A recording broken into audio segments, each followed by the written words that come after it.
If you have your Bibles, I would encourage you to open up to Habakkuk chapter 3. If you don't know where it's at, I'd encourage you to turn to your table of contents, look at the page number, and find the page number.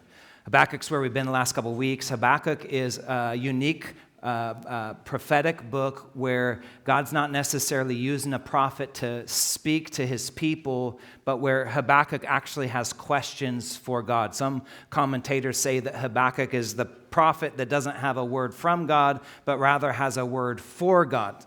And as we're kind of preparing our hearts for Thanksgiving and considering what it means to take the instruction that Paul gave to the church in Thessalonica in 1 Thessalonians chapter 5, verse 16 through 18, in which he says, "Give thanks in all circumstances, for this is God's will for us in Christ Jesus." What does it look like for us to give thanks in all circumstances?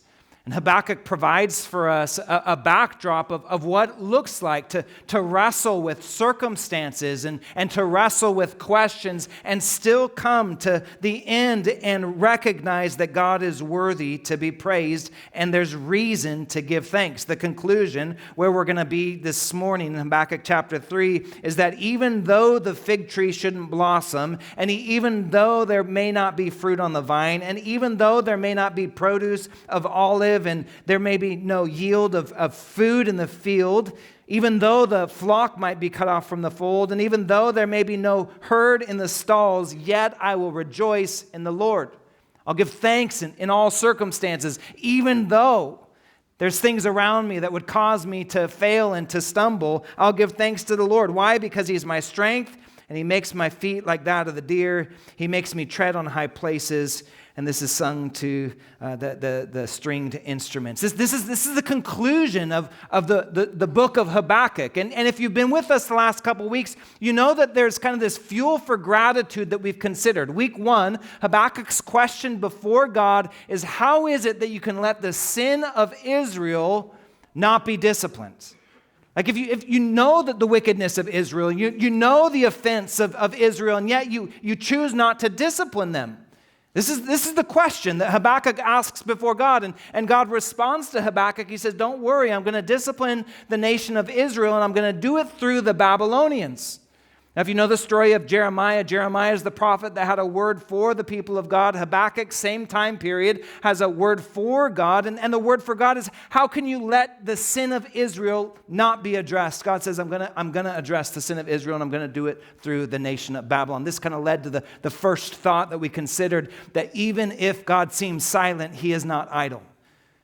When it comes to the wrestling of circumstances in our life and this call to give thanks in all circumstances, there may be moments in your life where it appears as if God is delayed, but let me remind you, He is right on time. He's working out His plan of redemption in our lives and through our lives. And even if it seems like God is silent, He is not idle. He's actively working, and He was preparing the nation of Babylon, King Nebuchadnezzar, to be His servant to discipline Israel. This led to the second question that Habakkuk had for God. And it seems like a fair question. How can you use Babylon to discipline Israel?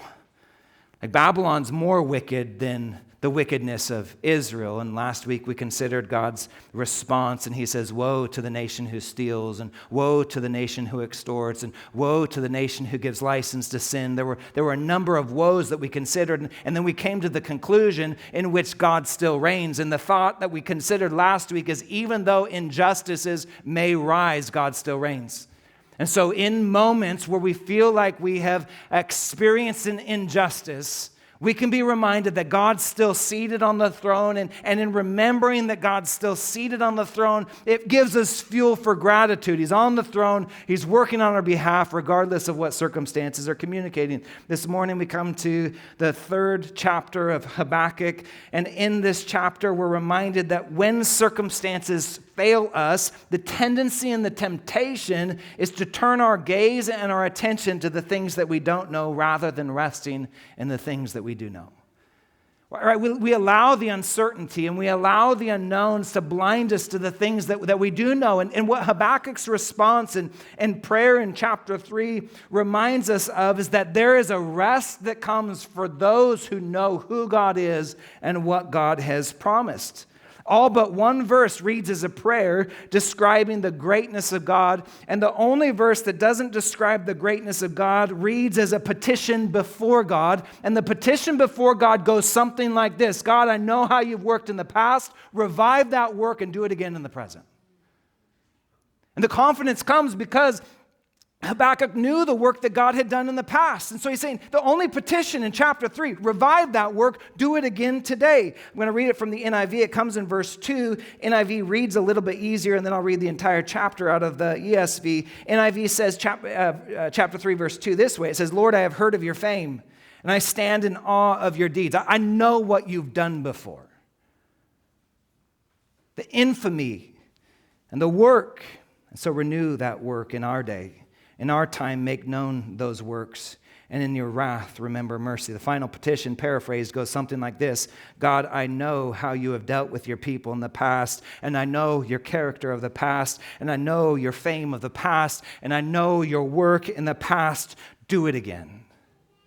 Do it again. And then the rest of the chapter is the work that God's done in the past. See, the reminder that we have this morning as we give thanks in all circumstances is that the same God who was God yesterday is the same God who's God today. The theological language that we tie to this is God's immutable nature. God does not change. Let me read some text for you so that you know that I'm not just proof texting Habakkuk chapter 3. Malachi chapter 3 verse 6 says, I, the Lord, do not change. James 1:17 says, every good and perfect gift comes from above, coming down from the Father of lights, with whom there is no variation or shadow due to change. Psalm 102, verses 25 through 27, of old you laid the foundation of earth, and the heavens are the work of your hand. They will perish, but you will remain. They will wear out like a garment, but you will change them like a robe, and they will pass away, but you are the same, and yours years have no end. Numbers 23, verse 19, God is not man that he should lie, or a son of man that he should change his mind. Has he said, and will he not do it? Or has he spoken, and will he not fulfill it? Hebrews 13:8, Jesus, the incarnation, right? God, the Son incarnate, God who became flesh. Jesus is the same yesterday and today and forevermore. Here's kind of that final thought of giving thanks in all circumstances. Not only is God active, even though it may seem at times that he's silent. Not only does God reign even when injustices rise, even when our circumstances change. God is the same, and so our confidence comes from knowing the God who does not change. We fill our mind and our heart with the truth of Scripture so that we, like Habakkuk, can say, God, the same work that you did then, do it now. Revive that work that you did in the past again in our lives, in this era, in this day, not just for Habakkuk as they were on the brink of being taken captive by Babylon, but for us modern Christians in 2024. God, the work that you did then, do it again now. Because you're the same God. And this gives us confidence. So I want to encourage you to follow along Habakkuk chapter 3. We're going to read the entirety of the text together, ESV, and I know that I have 15 minutes, and so we're going to move through these 6 thoughts quickly. A prayer of Habakkuk the prophet according to Shigionoth. O Lord, I have heard the report of you and your work, O Lord, do I fear.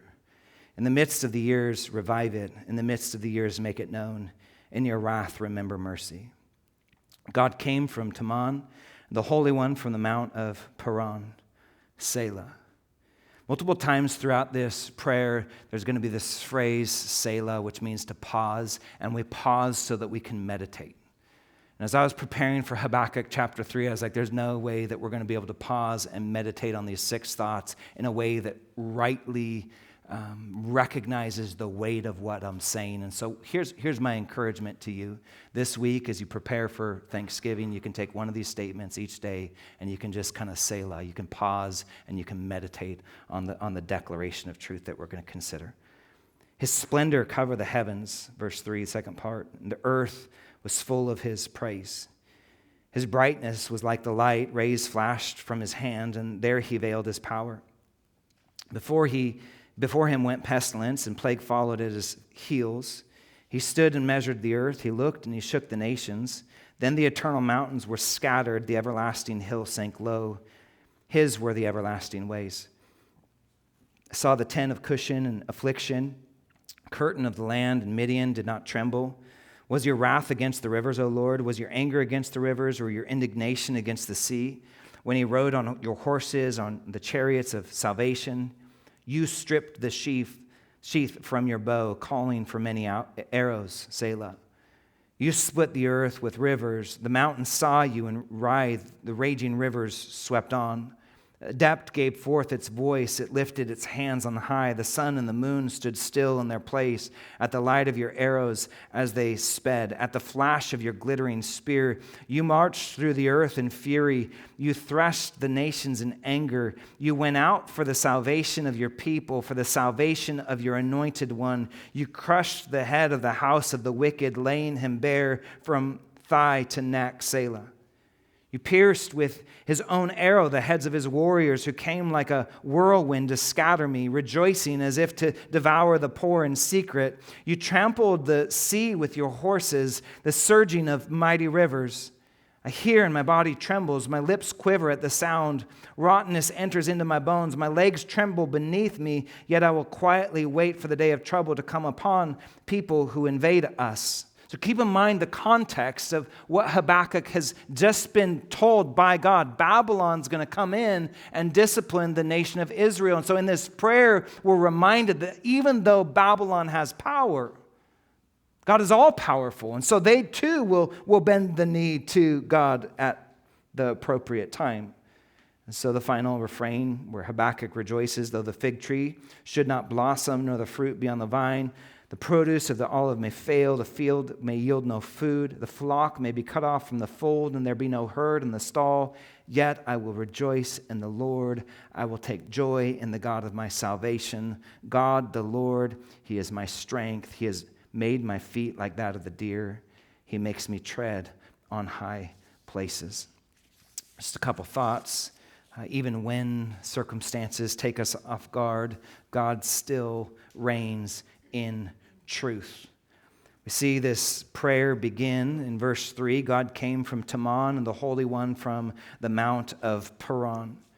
And what we oftentimes feel when difficulty comes is we lose sight of what's true. We allow circumstances to determine for us what is true. And Habakkuk here remembers that God came from these particular places. And these two places together call into mind two particular events for the nation of Israel. God leading his people through the wilderness when he delivered them from the hands of the Egyptians, and God delivering to the nation of Israel his law.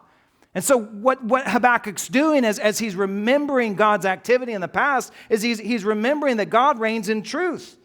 We see in Exodus 19, verse 9, surely this was in mind as Habakkuk's remembering this prayer. Behold, God saying, I come to you in a thick cloud. Exodus 19, later in the text, verse 16 says, it came to pass on the third day in the morning that there were thunder and lightning and a thick cloud on the mountain, and the sound of a trumpet was very loud, so that all the people who were in the camp, they trembled. And then chapter 19, verse 18 through 19, now Mount Sinai was completely covered in smoke because the Lord descended upon it in fire. Its smoke ascended like the smoke of a furnace, and the whole mountain quaked greatly. And when the blast of the trumpet sounded long and became louder and louder, Moses spoke, and God answered him by voice. This is what Habakkuk's remembering, is that God had delivered the Israelites from the hands of the Egyptians, and that God had delivered the law to his people. And so Habakkuk, in this moment where he's anticipating Babylon coming and disciplining the nation of Israel, he's remembering that God's a God who reigns in truth. Then he pauses to meditate on them. There's a lot that could be said about this idea that God reigns in truth. Certainly, God reigning in truth means he rules from a place of consistency, not through emotive reactions or some other reactive estate. God reigning in truth means he rules from a place of integrity, not through manipulation or distortions of truth or reality. He sees and he knows. God reigning in truth means he's accounted for our estates. Meaning he's not blinded to your estate. And he's not surprised by it. He's accounted for it. And he does so through the work of Jesus on the cross. And he's provided the necessary means for us to stand before him, our judge, as one who's been justified. God reigns in truth means that there is someone and something that is consistent. Outside of seasons and times and epochs and rulers and kingdoms, circumstances in your life will change. They'll change.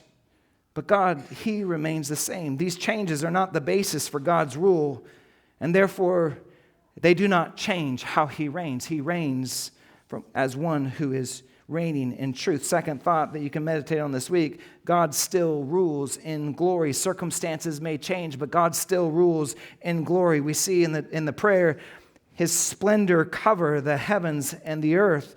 The earth was full of His praise. There is no one like our God.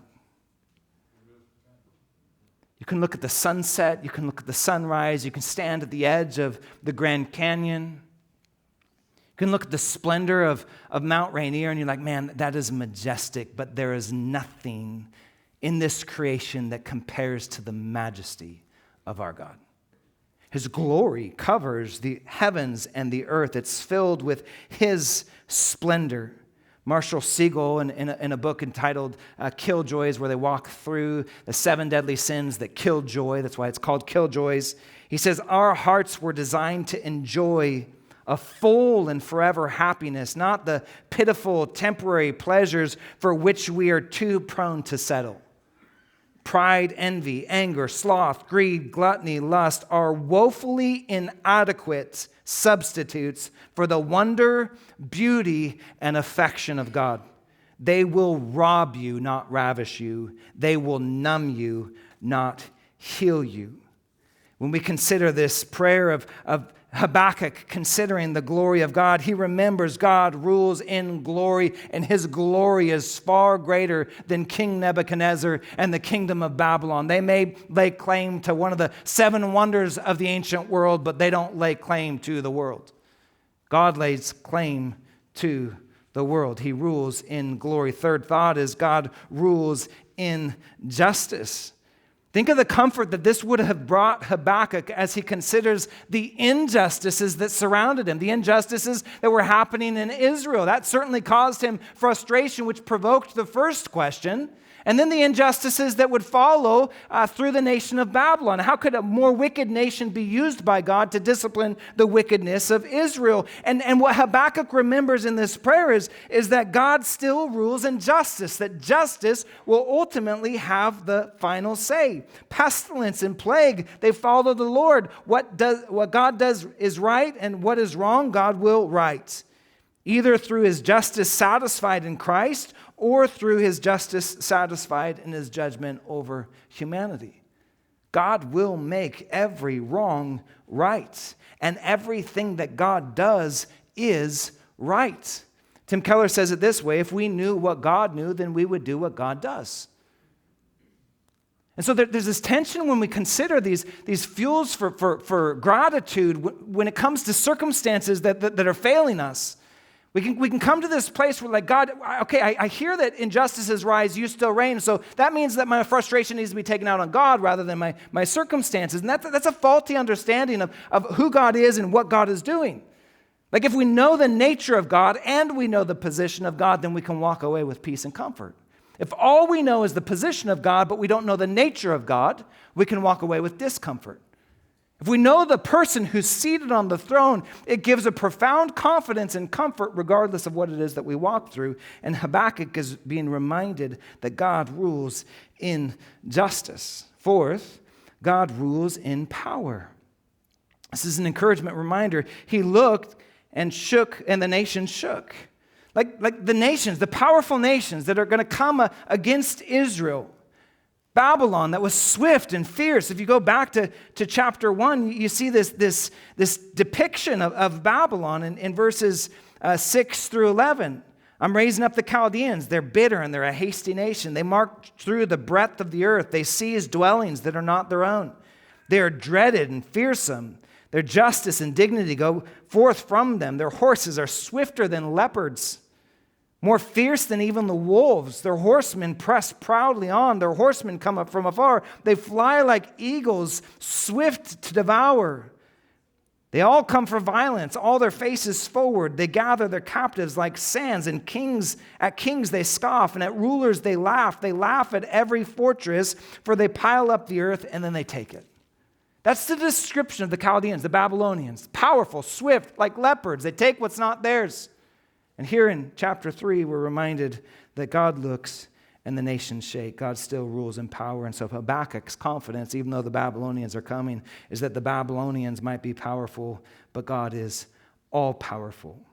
Likely in view here, as Habakkuk recalls, Cush and Midian is God's provision for the Israelites as he provides for them these dwellings in the wilderness. Exodus 26, 2 Samuel chapter 7.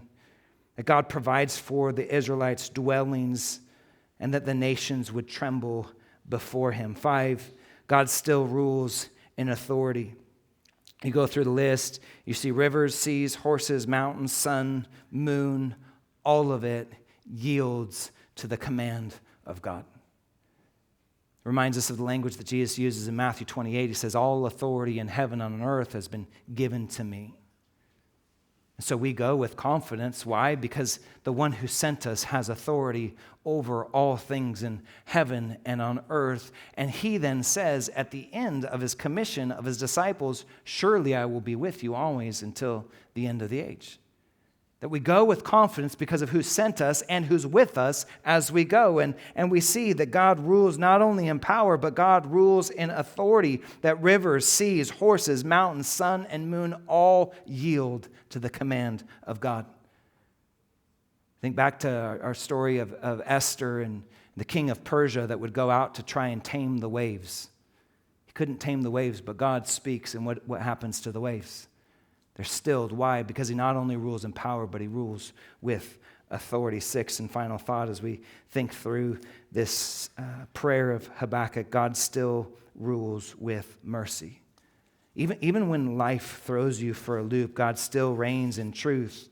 Even when life throws you circumstances that are difficult, God still rules in glory. God still rules in justice. God still rules in power. God still rules with authority. And God still rules with mercy. Verse 13, you went out for the salvation of your people, for the salvation of your anointed.